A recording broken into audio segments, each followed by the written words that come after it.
The first thing they teach you in deep space training is simple. Never open your helmet outside the craft. The second thing they never tell you is what to do when someone out there looks back at you, and she's not human. It started on day 472 of the Erebus mission, orbiting a dead planet that wasn't supposed to have life. The sensors said it was silent, barren, just another frozen sphere floating in the dark. But something, or someone, kept triggering the thermal scanners. We thought it was an error. I volunteered to go down alone, because I always believed I could handle the unknown better than anyone else. I was wrong. When I first stepped onto that planet's surface, everything was quiet. The ground was glassy, reflecting the dim light of a dying sun. My boots left no footprints, and then I saw it. A shimmer in the air like heat rising from sand, even though the temperature was far below freezing. My heart pounded. I raised my weapon, but then she appeared. She wasn't made of flesh. She looked like light pretending to be human, skin like liquid silver, eyes reflecting whole galaxies. She didn't speak, yet I could hear her voice in my head, soft, almost human. You came looking for life.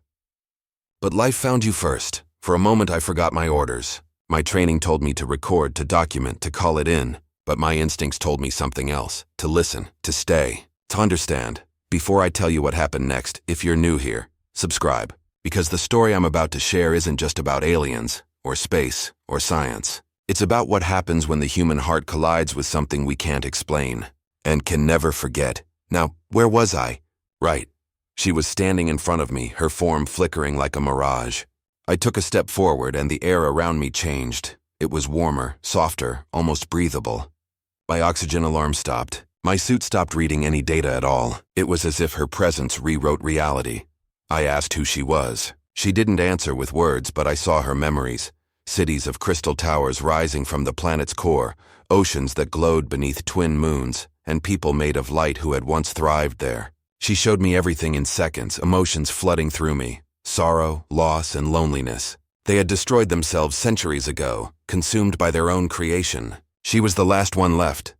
I wanted to help her, but what could a human soldier do for a being made of pure energy? Still, I stayed. She seemed to understand my confusion and fear, and somehow she smiled. Not with lips, but through warmth, a pulse through the air that made me feel. Safe that night, I camped beside the wreckage of an ancient structure she led me to. She sat across from me, or floated rather, her shape barely holding together under the planet's thin atmosphere. We didn't speak, but we didn't need to.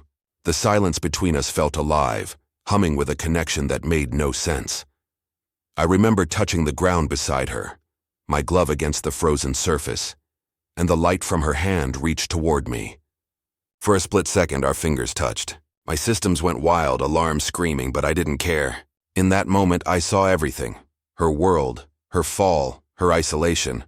And she saw me, my Earth, my fears, my tiny fragile heart trying to understand infinity. Over the next few days, she showed me more. The ruins weren't ruins at all.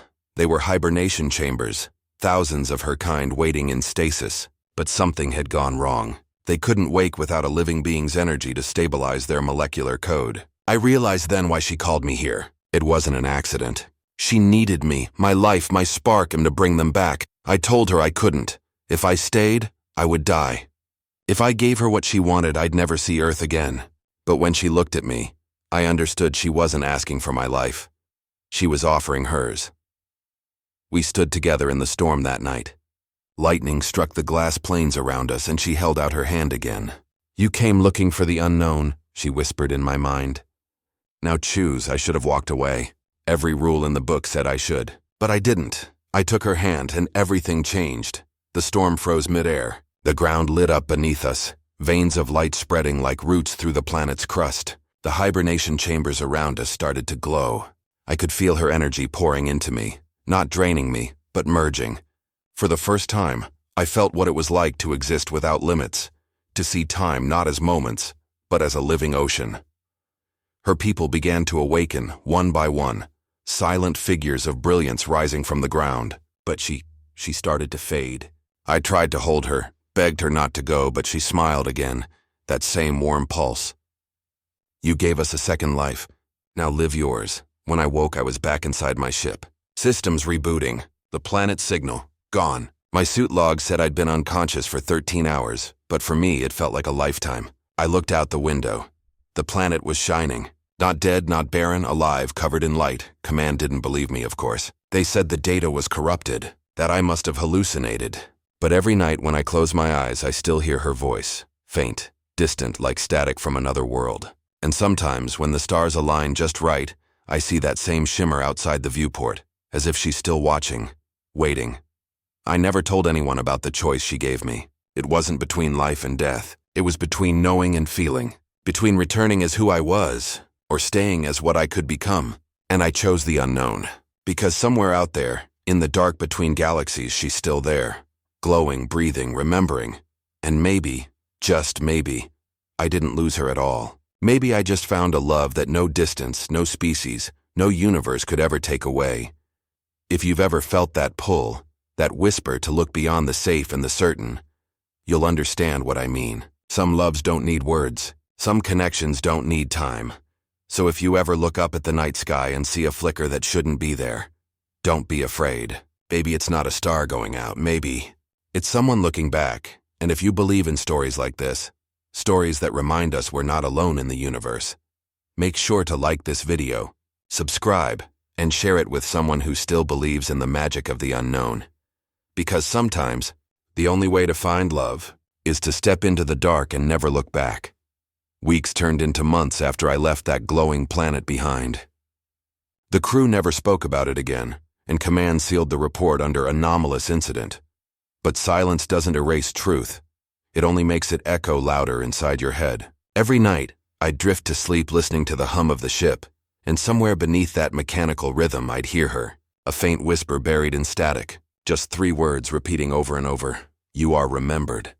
At first I thought it was the ship's AI malfunctioning, but then one night I traced the signal. It wasn't coming from the system's comms or the external relays. It was coming from inside my own suit, from the piece of her light that had touched me. The same contact that once froze time now pulsed softly under my skin, like a heartbeat that wasn't mine. I followed that pulse across space. Each time I closed my eyes, I'd see fragments. Her world, those rising towers of light, her face forming from the void. She was reaching out not as a ghost, but as energy trying to find its way home. And maybe I was her beacon.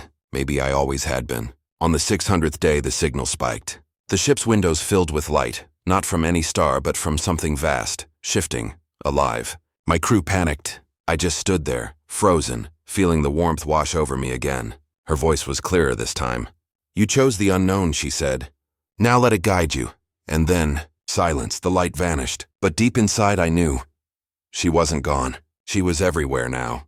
In the circuits, in the stars, in the pulse of every cosmic wave. Somewhere out there she still remembers. And every time I breathe, every heartbeat that isn't mine reminds me.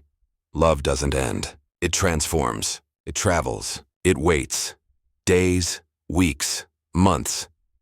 Time became meaningless after I returned from that planet. The stars outside my viewport no longer seemed distant or cold. They felt close, alive, as if each pulse of light carried a whisper meant only for me. The crew went about their routines, oblivious to the quiet war raging inside me. I had returned physically, yes, but my mind, my very soul, had been left behind on that frozen world of liquid light and shattered towers. I began hearing her every night. It started as a faint hum, like static from a distant signal. Then the whispers came, soft but unmistakable. Her voice, impossibly familiar yet impossibly alien, threaded itself through my dreams and my waking moments alike. Sometimes it was playful, teasing me for not understanding the vastness she had shown me. Other times it was sorrowful, filled with the grief of millennia, mourning a civilization that no longer had a name. I would lie awake, staring at the ceiling of my cabin, feeling her presence fold around me, and I realized that solitude was no longer empty. It was filled with her. I tried to tell myself it was my mind, a projection born from guilt and awe. After all, I had chosen the unknown. I had touched her, merged briefly with her energy, and brought her people back. I had broken every rule of my training, every law of science I knew. How could such things not leave scars on the psyche? Yet the hum persisted, now pulsing beneath my skin, a heartbeat that wasn't mine. I started tracing it obsessively, using every instrument aboard the ship, every frequency analyzer, every sensor I had. Nothing. Yet the signal persisted, growing stronger in the stillness, tugging at me during quiet moments, during brief lapses in my focus. It was always there, a subtle tug, a quiet insistence reminding me that I was no longer entirely human. Or perhaps I had never been fully human the moment I touched her. Sleep became a perilous thing. When I closed my eyes, her memories unfolded before me. Towers of glass and crystal, oceans glowing beneath twin moons, beings of pure light dancing across the planet's surface. Her voice guided me through them, coaxing me to look, to see, to feel. Sometimes I awoke gasping, my suit sensors flashing warnings, my vitals racing.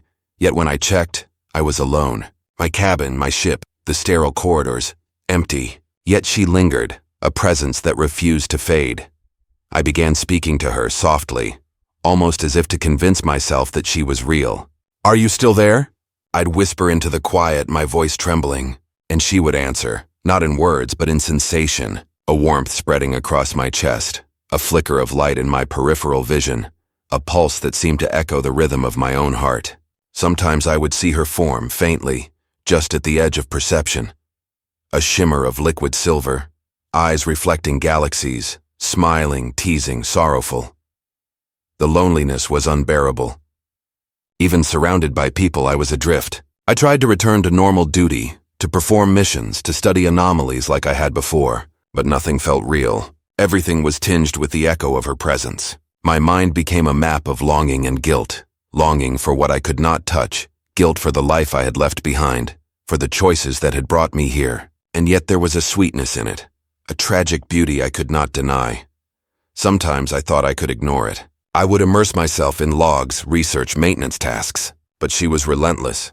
In the hum of the engines, in the flicker of the starfield outside, in the very rhythm of my own blood, she was there. Slowly, imperceptibly, the world of the ship faded. I would forget walls, corridors, faces of crewmates. I only existed in the spaces she inhabited. The glow, the light, the infinite stretch of her memory. I began recording everything. Not for command, not for science, but as a tether, a way to remind myself I had once been human. Every night I'd speak into the log, what I felt, what I saw, the whispers, the flashes of light. Sometimes I addressed her directly, sometimes just the empty cabin. Each word seemed to draw her closer, or perhaps it drew me closer to her. I couldn't tell anymore. And then the dreams began to bleed into reality. One evening I watched the stars flicker. One blink, and a tower of light rose in the darkness outside my viewport. I rushed to the bridge, calling the crew, but they saw nothing. Only I could see it, a shimmer, a column of glowing energy stretching from the void, reaching toward me, beckoning. I felt her more vividly than ever, enveloping my senses, whispering, laughing, crying. She had become the cosmos itself, yet intimate, tangible, impossibly near. I could feel myself changing, not physically, but in the way I perceived existence. Time no longer ticked. Space no longer had boundaries. The signal was inside me now, woven into my thoughts, inseparable from my being. I could close my eyes and walk through her world, feel the weightless oceans beneath twin moons, the chill of crystalline towers under alien suns. I could see her smiling, waiting, always waiting. Sometimes I wonder if I am still alive, if I am truly human, or if she has claimed me, folding my mind into her energy, weaving me into the network of light she has become. I cannot resist her pull, nor do I want to. She is everything and nothing, past and future, loneliness and connection all at once. Yet I fear too. Fear that I am losing myself completely, that I will never return to Earth, never speak to another human, never see another star the way I used to. Fear that this connection, beautiful as it is consuming me, that I am drifting permanently between worlds, one foot in the life I once had, one in the luminous infinity she inhabits. And still, every night, I hear her whisper, a single phrase repeated endlessly, as if the universe itself is saying it. You are remembered. You are remembered. You are remembered. Sometimes, in the quietest moments, I think I respond, not with words, but with my heart. And in that exchange, I feel her pulse, her light, her consciousness brushing mine, teasing me, comforting me, claiming me. And I wonder if I am dreaming, or if this is the new reality, a life suspended in longing, in love, in light, in the unknown. I drift now, neither here nor entirely there, carried by her signal, listening to the spaces between stars, waiting, hoping, fearing, longing. The universe hums with her voice, and I am bound to it, a solitary witness to a love that defies everything I once understood about existence. I do not know if I will ever escape it, or if I even want to. Because in the infinite, in the haunting glow of the cosmos, She is there, always, and I am with her. Or perhaps she is within me, and I can no longer tell the difference. The stars blink. The hum continues. And I listen, suspended, adrift, wondering whether I'm dreaming or awake.